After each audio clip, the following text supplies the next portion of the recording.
আল্লাহ আমার রব, এই রবি আমার সব, দামে দামে তন মনে তারি অনুভব। তোমার দুনিয়াতে আমি যেদিকে তাকাই, অথই নিয়ামতে ডুবে আছি সবাই। পাক পাখালির গানে শুনি তসবিহ কালো রব, তসবিহ কালো রব। আল্লাহ আমার রব, এই রবি আমার সব। আসসালামু আলাইকুম, আলহামদুলিল্লাহ, আসসালাতু ওয়াসসালামু আলা রাসূলিল্লাহ। প্রিয় দর্শক, আপনারা যারা দেশে আছেন প্রবাসে, সবাইকে জানাই অনেক অনেক প্রীতি ও শুভেচ্ছা। শুরু হলো এনটিভি আয়োজিত এবং লাভের নিবেদিত অনুষ্ঠান আপনার জিজ্ঞাসা। আপনাদের সাথে আছি আমি জয়নুল আবেদিন আজাদ, আর আপনাদের মনোজাগা প্রশ্নের জিজ্ঞাসার জবাব দিচ্ছেন বিশিষ্ট আলেম ডক্টর মোহাম্মদ সাইফুল্লাহ। আসসালামু আলাইকুম ওয়া রাহমাতুল্লাহি ওয়া বারাকাতুহু। প্রিয় দর্শক, চলুন তাহলে জিজ্ঞাসার জগতে। শুরুতে একটি ইমেল পাঠিয়েছেন হোসাইন পল্লান থেকে। লিখেছেন, বিতরের নামাজ এবং সিজদার নিয়ম সম্পর্কে। বিতরের নামাজ পড়ার সময় যদি কেউ ভুলে দোয়া কুনুত না পড়ে নামাজ শেষ করে ফেলে, তাহলে কি তার বিতরের নামাজ আদায় হবে? নামাজের ভেতরে কি কি ভুলের কারণে সাহু সেজদা দিতে হয়? অবশ্য আপনি লিখেছেন সেজদা, এবং সেজদা কীভাবে দিতে হয় বিশুদ্ধ পদ্ধতি জানতে চাই। দয়া করে সকল প্রবাসী ভাই বোনদের জন্য দোয়া করবেন।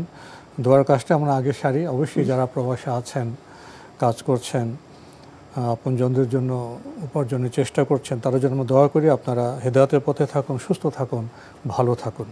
আমরা প্রশ্নে যাই। ধন্যবাদ। এই বাইকে দুটি প্রশ্ন করেছেন। প্রথম প্রশ্নটি হচ্ছে, বিতরের সালাতে যদি কেউ ভুলবশত দোয়া কুনুত না পড়েন, শেষ করে ফেলেন, তাহলে তার সালাত হয়ে যাবে কি না? হ্যাঁ, সালাত হয়ে গিয়েছে। বিতরের সালাতে দোয়া কুনুত পড়া সুন্নাহ। দোয়া কুনুত মাঝে মধ্যে পড়বে, মাঝে মধ্যে পড়বে না। সুতরাং দোয়া কুনুত নিয়মিত করার সুন্নিয়ত সাব্যস্ত হয়নি। এ কথাটা একটু বুঝতে হবে। এটা আজকে নতুন বলছি। নিয়মিত করার সুন্নিয়ত সাব্যস্ত হয়নি অর্থ কী? অর্থ হচ্ছে এই যে একেবারে রেগুলারই দোয়া কুনুত করতে হবে, প্রতিদিন দোয়া কুনুত করতে হবে, তাহলে তো ফরজ হয়ে গেল, একবারে অব্লিগেশনের মধ্যে দোয়া। এটা দোয়া। হ্যাঁ, সুতরাং রাসূলুল্লাহ সাল্লাল্লাহু আলাইহি ওয়াসাল্লামের সুন্নাহ হচ্ছে, নবী সাল্লাল্লাহু আলাইহি ওয়াসাল্লাম মাঝে মধ্যে দোয়া কুনুত করতেন, মাঝে মধ্যে শুধুমাত্র এক রাকাত আদায় করতেন, দোয়া কুনুত পড়তেন না। দোয়া কুনুত পড়তেন না। দোয়া কুনুত পড়লে পড়েন, কিন্তু একেবারেই রেগুলার পড়তে হবে ফরজের মতো, বাধ্যতামূলক নয়। আলেমদের দুটি অভিমত আছে, কোনো সন্দেহ নেই, কিন্তু শক্তিশালী এবং গ্রহণযোগ্য দলিল ভিত্তিক অভিমত হচ্ছে দোয়া কুনুত পড়া হচ্ছে সুন্নাহ, ওয়াজিব নয়। তবে সুন্নাহ হলেও এর গুরুত্ব আছে, কোনো সন্দেহ নেই। আমরা যখন সুন্নাহ বলি তখন অনেকে আবার এখান থেকে ভুল একটা মেসেজ দেন। সেই ভুল মেসেজটা হচ্ছে এই, তারা মনে করেন যে সুন্নাহ বলছি যেহেতু এটা বাদ দিতে হবে। না, এটা ফরজ নয়, এজন্য আমরা সুন্নাত বলছি। আমরা হুকুম বলছি, হুকুমের স্ট্যাটাস আছে। সুন্নাহ কিন্তু গুরুত্বপূর্ণ বিষয়। সুন্নাহ একেবারে ছোট বিষয় না, যেটা নবী সাল্লাল্লাহু আলাইহি ওয়াসাল্লাম আমল দ্বারা প্রমাণিত হয়েছে, নবী সাল্লাল্লাহু আলাইহি ওয়াসাল্লাম করেছেন, প্রমাণিত হয়েছে। সুতরাং সেটাকে ক্ষুদ্র করে দেখার কোনো সুযোগ নেই। কিন্তু দুর্ভাগ্যের বিষয় হচ্ছে, মানুষ মনে করে যে সুন্নাহ যেহেতু বলছে বাদ দিলাম না, এই সুন্নাহ বলার কারণে এটা বাদ যাবে, এই কথা শুদ্ধ না। বাকি আপনার সালাত হয়ে যাবে, এর জন্য সেজদা সহ দিতে হবে না, অথবা এর জন্য আলাদা করে ভিতরে সালাত নতুন করে পড়তেও হবে না, আপনার সালাত হয়ে যাবে। সেকেন্ড, আপনি যে প্রশ্নটি করেছেন এটা বিশাল প্রশ্ন, এটা একটা বই। সাহসিদার বিষয়ে শেখ মোহাম্মদ ইবনে সালেহ আল উসাইমিন রাহিমাহুল্লাহ তাআলা তিনি একটা কিতাবই লিখেছেন আলাদা। সাহসিদা অনেক দীর্ঘ একটি বক্তব্য। সুনির্দিষ্ট ভুলের জন্য সাহসিদার সুনির্দিষ্ট নিয়ম রয়েছে, সাহসিদার সুনির্দিষ্ট নিয়ম রয়েছে। সুতরাং এই বিষয়টি অবশ্যই জেনে নিতে হবে, এই বিষয়ে অবশ্যই জেনে নিতে হবে। কোন ধরনের ভুল হয়েছে সেটার উপর নির্ভর করে সেজদায় সহর বিধান আসবে। সালাতের মধ্যে যদি অতিরিক্ত হয় কোনো জিনিস, মানে আপনি সালাতের মধ্যে বাড়িয়ে ফেলেছেন, মানে হয়তো মানে সালাম একটা বেশি বাড়ি, এটা সেজদা একটা বেশি বাড়িয়ে ফেলেছেন, অথবা মানে কোনো একটা কাজ বেশি করে ফেলেছেন, অথবা আপনি এক রাকাত বেশি পড়ে ফেলছেন ইত্যাদি, তাহলে সালাতের মধ্যে যদি কোনো ওয়াজিব অথবা সালাতের কোনো রুকন যদি কোনো ব্যক্তি অতিরিক্ত করে, তাহলে তিনি সালাম ফিরানোর পরে সেজদায় সহু দেবেন। আর সালাতের মধ্যে যদি কোনো জিনিসের ঘাটতি হয়, কম করেন, কোনো ওয়াজিব ভুলবশত ছুটে যায়, কোনো জিনিস কম হয়ে যায়, তাহলে যে সেজদায় সহু দিবেন সালাম ফিরানোর আগে দিবেন।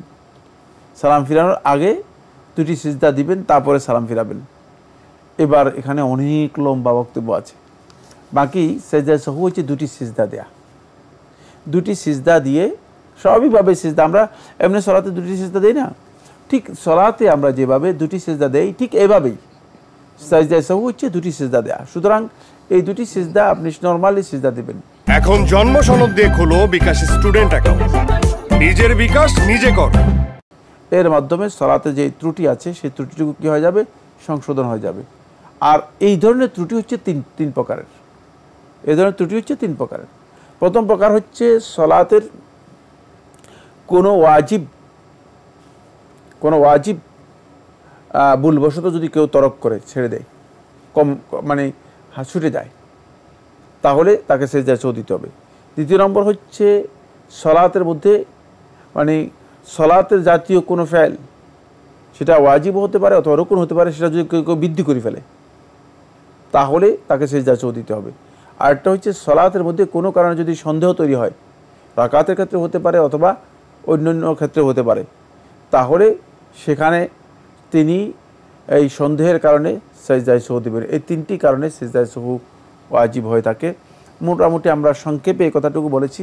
বাকি আমি বলেছি সুনির্দিষ্ট প্রশ্ন করা হচ্ছে উত্তরের জন্য খুবই উপযুক্ত, যথার্থ, সঠিক। আর এই ধরনের কোশ্চেন, কারণ এটা একটা বই, মানে পরিপূর্ণ একটা বই, এবং আমি একটা বই এই বিষয়ের উপর লিখেছি সেজদায় সহুর উপর, এটা আলাদা বই রয়েছে সেজদায় সহু, এবং সেজদায় সহু অনেক লম্বা একটা আলোচ্য বিষয়, এর অনেকগুলো মূলনীতিও রয়েছে, এটা আলেমরা অনেক বিস্তারিত আলোচনা করেছেন।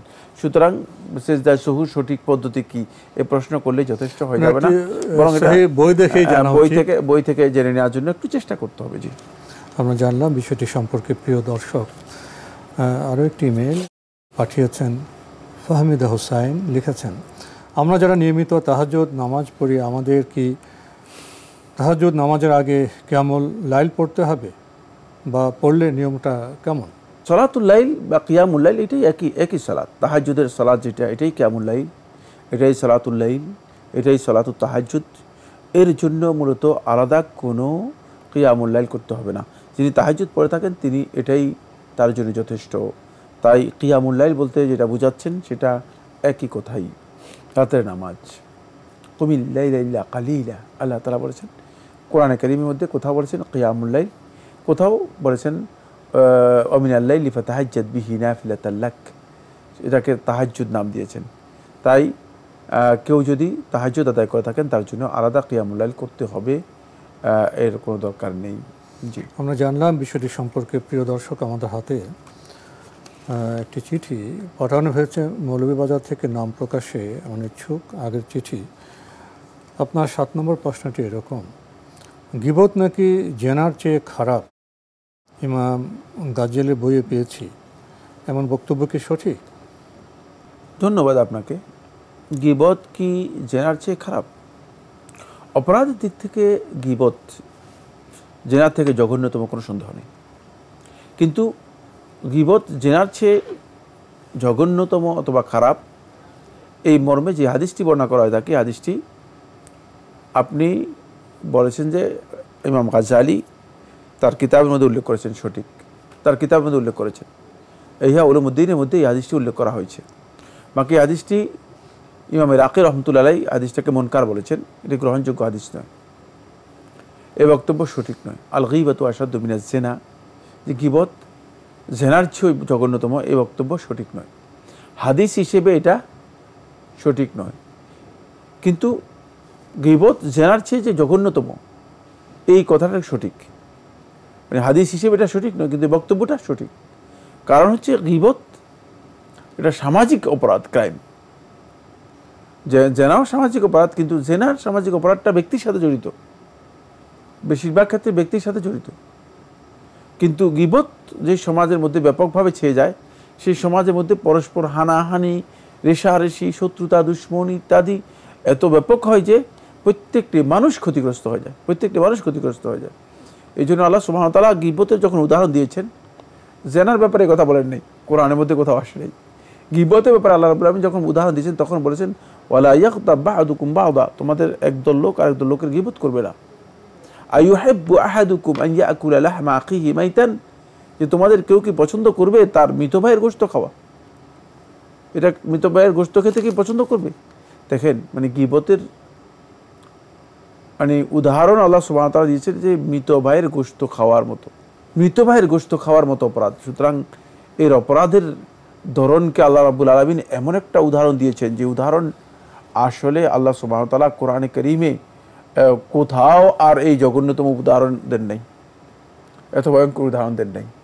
তাই এই উদাহরণের স্পষ্ট দিক নির্দেশটা বোঝা যাচ্ছে যে গীবত নীতিগত দিক থেকে, অপরাধের দিক থেকে এবং গীবতের প্রভাবের দিক থেকে গীবত সেনা ব্যভিচারের মতো অপরাধের চেয়ে জঘন্যতম।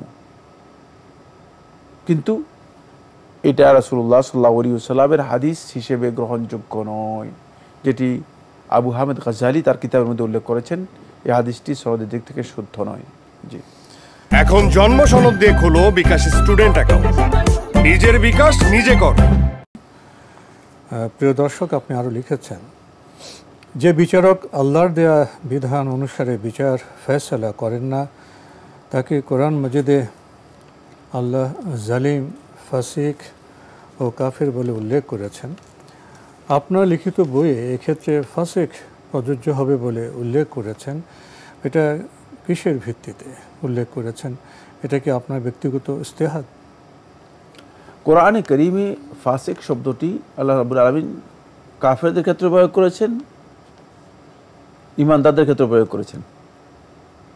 কাফের শব্দটি আল্লাহ রাব্বুল আলামিন বিভিন্ন অর্থে প্রয়োগ করেছেন, কারণ কুফরির বিভিন্ন পর্যায় আছে, কুফরির বিভিন্ন পর্যায় রয়েছে। যেমন আল্লাহ সুবহানাহু ওয়া তাআলা কোরআনের মধ্যে বলেছেন ফাজকুরুনি আযকুরুকুম ওয়াশকুরুলি ওয়ালা তাকফুরুন, তোমরা আবার শুকরিয়া আদায় করো, তোমরা আবার কুফরি করো না। এখানে কাফের বলতে কুফরিকে বোঝায় নাই, অকৃতজ্ঞ হয়েও না। এই জন্য মানে কুফরি শব্দটি কিন্তু মানে বিভিন্ন অর্থে ব্যবহৃত হয়ে থাকে। আপনি ইজতিহাদের কথা বলেছেন, ইজতিহাদ নয়, এগুলো আলেমদের বক্তব্য। আব্দুল্লাহ ইবনে আব্বাস রাদিয়াল্লাহু তাআলা আনহু স্পষ্ট করেছেন যে এখানে কুফরি বলতে কুফরুন দুনা কুফর, মানে বড় কুফরি বুঝায় নাই। ওই কুফরি বোঝানো হয়েছে যে কুফরি বড় কুফরির চেয়ে ছোট। বড় কুফরি থেকে ছোট কুফরিটা কি? সেটা মানে এমন পর্যায়ের কুফরি যে কুফরির কারণে কোনো ব্যক্তি দিন থেকে খারিজ হয়ে যাবে না। সুতরাং আমার মনে হচ্ছে আপনি বিষয়টি বুঝতে সমস্যা হয়ে গিয়েছে এই কারণে যে আপনি কাফের জালিমও তো বলেছে, জালিম তো কাফের নয়। সুতরাং আল্লাহ তাআলা যেহেতু তিনটি শব্দ ব্যবহার করেছেন, তিনটি শব্দের সমন্বয়ে আপনাকে অর্থ বুঝতে হবে। আল্লাহ রাব্বুল আলামিন একই বক্তব্যে ওমান লাম ইয়াহকুম বিমা আনজালাল্লাহু ফাউলাইকা হুমুল কাফিরুন, ওমান লাম ইয়াহকুম বিমা আনজালাল্লাহু ফাউলাইকা হুমুল ফাসিকুন, ওমান লাম ইয়াহকুম বিমা আনজালাল্লাহু ফাউলাইকা হুমুজ জালিমুন। যেহেতু আল্লাহ তাআলা তিন শব্দ ব্যবহার করেছেন, সুতরাং এটা অর্থ বুঝতে হলে মানে কোনটাকে শুদ্ধ করবেন? এই তিনটার সমন্বয় অর্থ হচ্ছে এই, সে ব্যক্তি পরিপূর্ণ কাফের হবে না, তবে কোনো সন্দেহ নেই তার সর্বনিম্ন হুকুম হবে ফাসিক, সর্বোচ্চ হুকুম হবে কাফের, আর এর মাঝামাঝি হুকুম হচ্ছে সে অবশ্যই জালিম। এই জন্য আল্লাহ সুবহানাহু ওয়া তাআলা এভাবে বলেছেন। বাকি আমার কোন বইয়ের মধ্যে আপনি পেয়েছেন সেটা আমি জানি না। আমার বইয়ের মধ্যে আমি এই বিষয়টি আব্দুল্লাহ ইবনে আব্বাসের যে বক্তব্য রয়েছে সেই বক্তব্যটাই কোট করেছি। আব্দুল্লাহ ইবনে আব্বাস রাদিয়াল্লাহু বলেছে এটা বড় কুফরি নয়, এটা হচ্ছে ছোট কুফরি, যে ছোট কুফরির মাধ্যমে কোনো ব্যক্তি দিন থেকে কি হবে না, খারিজ হয়ে যাবে না, দিন থেকে বের হয়ে যাবে না। জি, আমরা জানলাম বিষয়টি সম্পর্কে। প্রিয় দর্শক আরও লিখেছেন, জাল হাদিস অনুযায়ী আমল করলে কি গুনাহগার হব? আমরা সাধারণ মানুষ, দুনিয়াবি ইলম অর্জন করেছি, আমাদের পক্ষে তো এত যাচাই বাছাই করা সম্ভব নয়। এ ব্যাপারে কিছু বলবেন? হ্যাঁ, অবশ্যই বলবো, বলবো না কেন?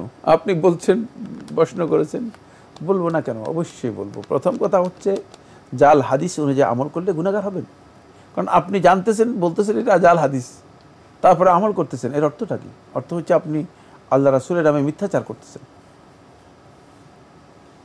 মান তাকাওয়ালা আলাইয়া মা লাম আকুল বিহি ফালিয়াতাবাওয়া মাকআদাহু মিনান নার।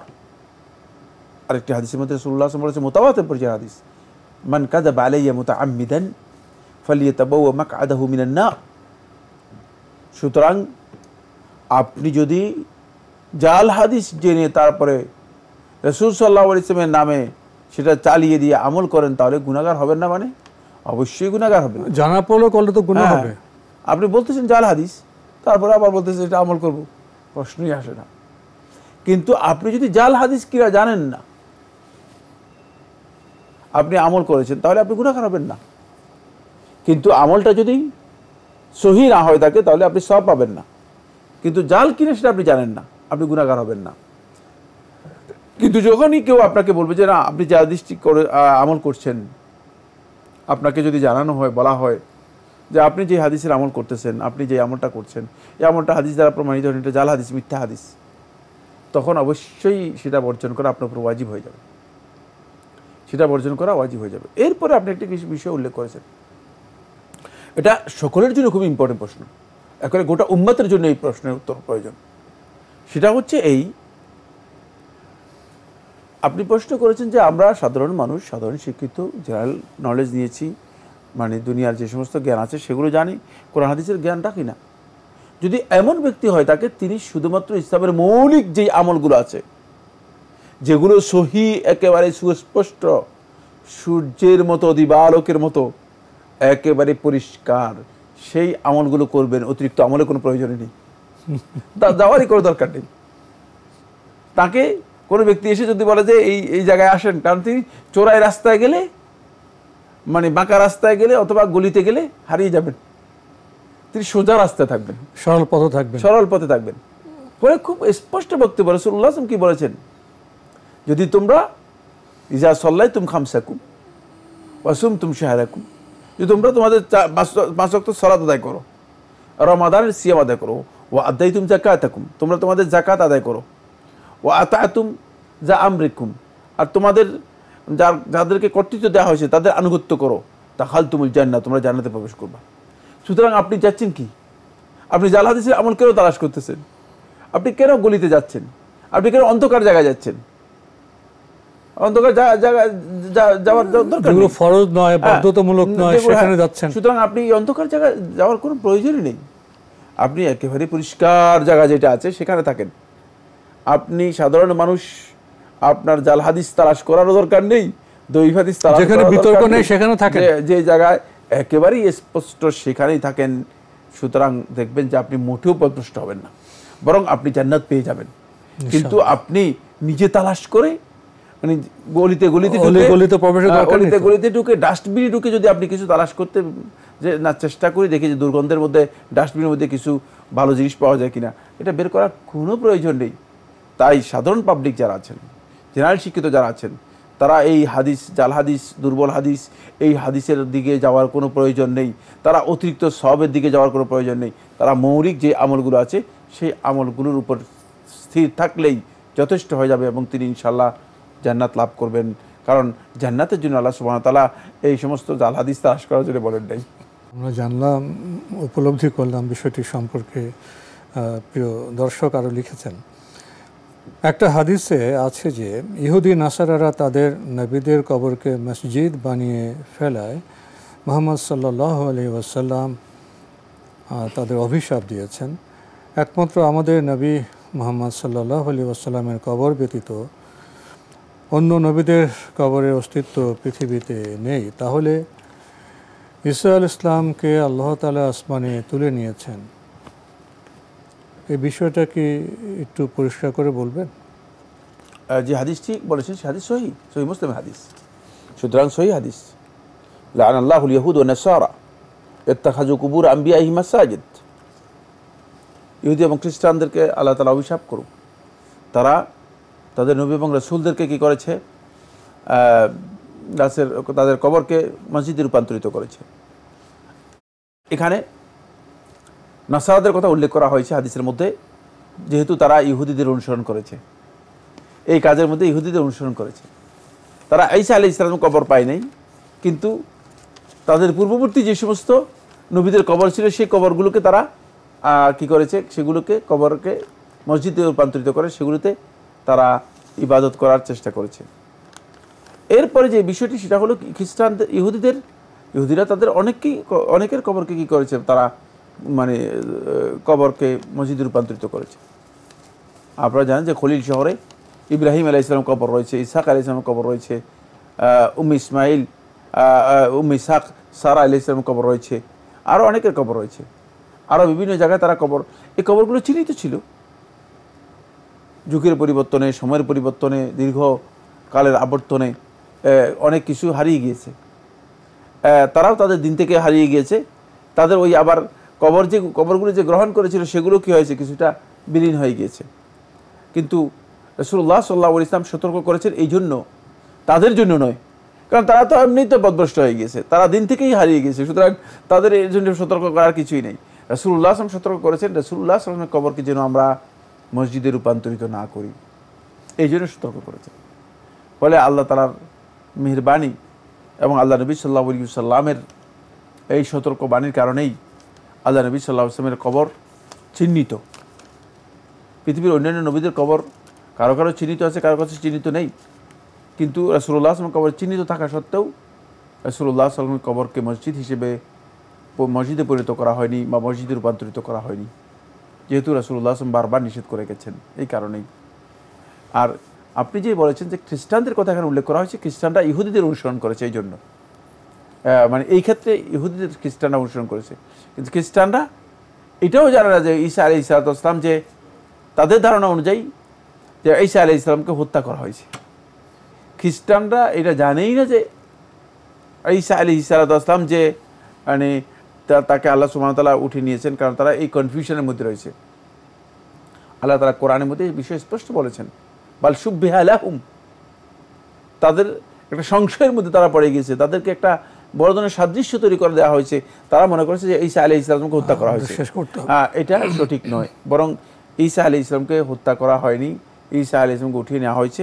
কিন্তু ঈসা আলাইহিস সালাম খ্রিস্টানদের কথা উল্লেখ করা হয়েছে এই জন্য, যেহেতু তারা ইহুদি যারা ছিল তাদের অনুসরণ করেছে এই কাজের মধ্যে।